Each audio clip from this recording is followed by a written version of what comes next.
What's going on, workforce? Brian here, and today we're talking about State of the Game Final Fantasy XIV Edition.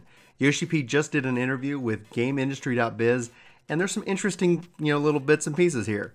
Subscriber numbers, free trial accounts, can it possibly overtake WoW? Anyway, there's a lot to unpack, so let's go ahead and dive in. First, I just want to say thanks to Sathi who sent me this article. The link is in the description below. It is a really interesting read, and I'd encourage you to check this out. Lots of really good information to unpack, but I just want to kind of give my highlights, ask a couple questions, and let's go from there. So with that, Yoshi-P sat down with James Batchelor, and they talked about a lot of interesting things. Obviously, the announcement that Final Fantasy's player base has grown over 10 million, players. There was obviously speculation when that was dropped. It's like, is that active subscribers? Is that free trial accounts? And this is confirming that that number includes free trial accounts and active paying subscribers. And that's not necessarily a bad thing because it is the most concurrent users Final Fantasy XIV has had to date. So James writes in his article, that's only 2 million short of the 12 million active subscribers World of Warcraft enjoyed at its peak. Closer than any other MMO has come to surpassing Blizzard's Opus without resorting to a full-blown free-to-play structure.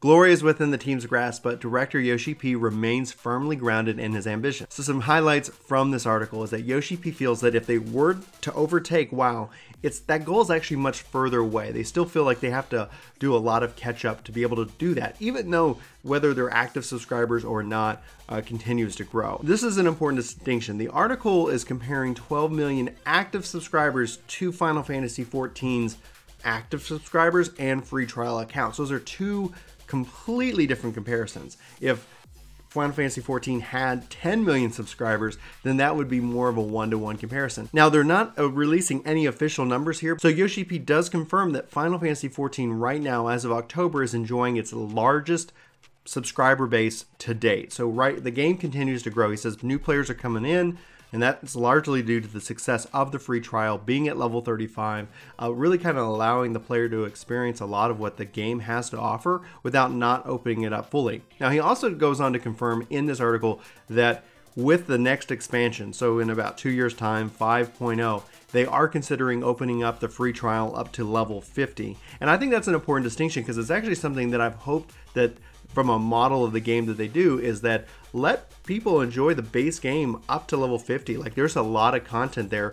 In my mind, 35 is a great free trial, but if somebody just buys the base game, let them enjoy that. Let them have the kind of the same experience with some limited interaction, but they're not diving into exactly what that means. But I can only imagine the game having a free trial up to level 50 before then, obviously getting a subscription and then the expansion. So I'd love to know your thoughts just on that. That in and of itself could be a whole conversation. So Yoshi-P gives reasons to why he thinks this is the case, that so many people are remaining subscribers or becoming subscribers as, converting that new player free trial account into a paying subscriber of the game. And he says that he believes it's the quality and consistency of the patches and the content that is continually released. That's one of the benefits of this game and its model, is that they can kind of bank on those numbers and say, okay, every 3 months we're going to get this style of content, more story, more dungeons, more. And we can always go in and kind of nitpick what was, I guess good, what we've waited a long time for. But this is very consistent. It makes me as a player, garner that trust that my subscription is actually going towards a lot of that development, helping to continue to make the game an improvement and a better game overall. And this is kind of interesting. So I'd love to know your thoughts on it. Like, the idea especially in the subscription world, when people talk about free to play, really kind of has a negative connotation. And here is the greatest example of what we get with, the subscription model versus that of the free to play model, is that we don't get nickel to dime so much. Sure, we have a cash shop. Sure, it's for various things, but they don't have to put a ton of investment. They don't have to devote all of their time to building out that type of content, trying to get us to open our wallets. They can instead focus in on pure game mechanics, pure story, and things like that. Things that we all get to enjoy together because we're on a level playing field. Now, he does say that if 90% or maybe even 80% of the player base demand that this game go free to play, they would consider it, but it would require a completely different shift in model and kind of how they do their work and their job. And so that in and of itself is fascinating. It's like, obviously, any good developer, any good business person is never going to sit here and say, we're never going to do this, because you never know what tomorrow is going to hold.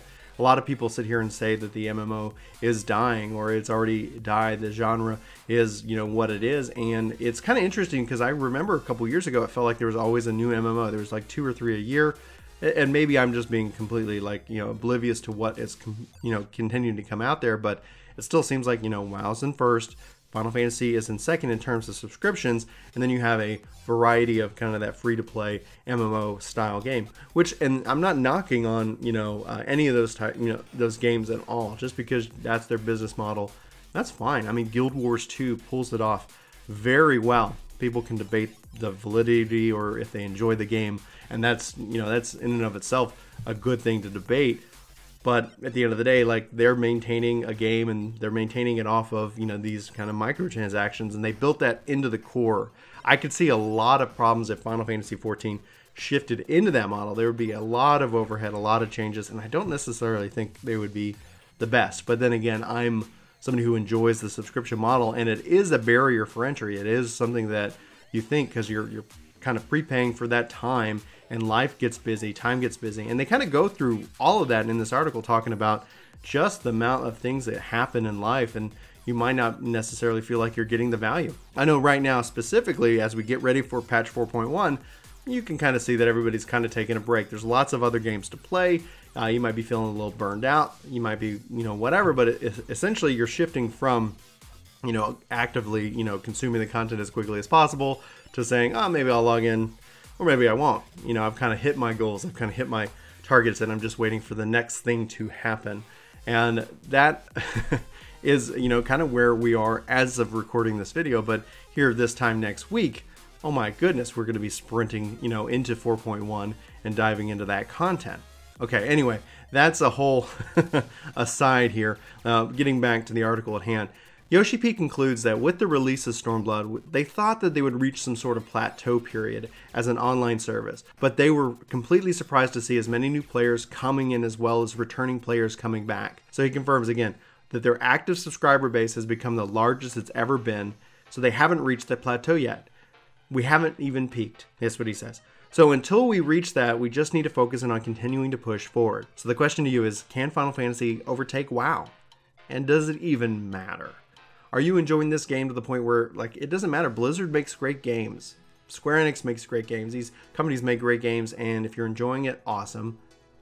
But sometimes there is this sense that, of bragging. How crazy would it be if Final Fantasy became the #1 subscription, MMO on the market?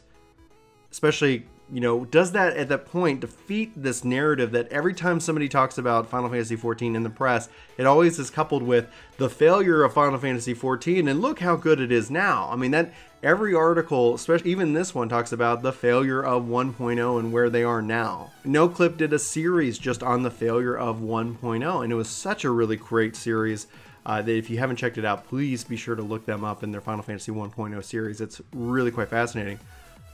But how and when is it going to be that that narrative no longer applies? The failure of 1.0 into year 6 or year 8, or like Yoshi-P said, year 10, where we're talking about 6.0, 7.0, 8.0 being the world largest subscription MMO.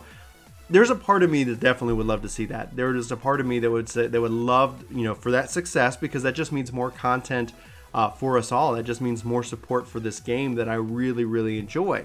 So that, don't get me wrong, I would love to see this happen. But at the same time, I'm perfectly happy people are enjoying WoW. It's a great game. I'm not going to sit here and knock a game, and that's just not what I do. I don't see the point. But I'd love to know your thoughts. Does it matter to you? And can it even happen? I mean, 10 million is not the number that were actively subscribed. They're not giving that out. Will they, when that day comes? Will they just announce, by the way, we've got more active subscribers than WoW ever has? And then we would say, well, the baseline must be at least 12 plus. But I'd love to, that's, but that's really what I got for you. I can't even answer, I think, that question right for myself, because I'm going both ways on the topic. A, I don't care, but man, how cool would it be? So let me know your thoughts. Is it cool? Is it possible? Does it matter? and let's have that conversation, and we'll go from there.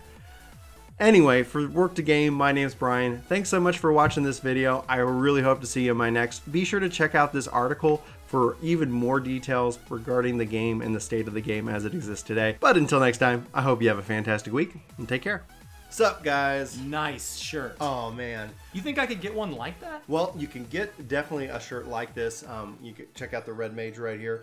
This is a limited run shirt, and we actually have more limited run shirts right now. This month, we're focusing in on Dragoon. Other months, who knows? So it depends on when you see this video, what the shirt of the month would be. The link is definitely in the description, Chris. So if you want to go, support the channel and actually get something cool to wear and rep the channel, all the more power to you. I just might do that. Awesome. Well, thank you guys so much for watching, and we'll see you next time. Buy a shirt.